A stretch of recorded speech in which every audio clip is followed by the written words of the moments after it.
Very briefly, just to thank the ambassador of Switzerland for inviting me here.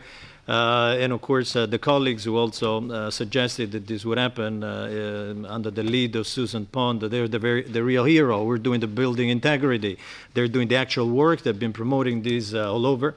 I'm particularly pleased that we could add also now this component with regard to the Mediterranean Dialogue, the Istanbul Cooperation Initiative. Why? Because, of course, unprecedented changes have taken place in the region, which have represented a big push from the people to have more accountable governments that would be more responsive to the human rights, to democracy, individual liberty, the rule of law. Those are the values of our alliance, are those of the NATO preamble of the Washington Treaty. We believe that we have tools in NATO, if the countries so wish. Countries with we have now a relationship since 18 years through the Mediterranean Dialogue.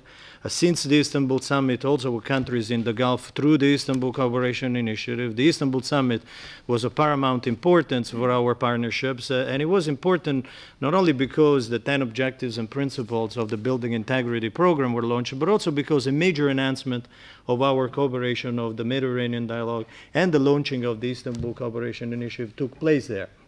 Now, both are based upon two pillars, political dialogue and practical cooperation. We have individual programs of cooperation, which we believe, if the countries so wish, can help them also in an area where NATO has developed expertise among our countries, but also with the partners in Central and Eastern Europe, which is security institutions building. And many of these countries have the need also through transformation to have this transformation supported from within, but also from outside. So if they wish to have this help from outside, this area, building integrity, and that's why we're translating this compendium in Arabic, can give an important contribution so that best practices in defense budgeting, which is basically the way in which a security concept of a country is promoted by allotting human and financial resources that are done in an efficient way, in an accountable way. That's the most important. You use the term of corruption, but it's also an issue of,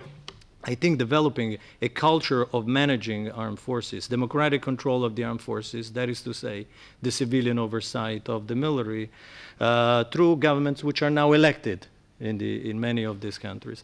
And second, the transparency of defense budget, which is assured through parliament.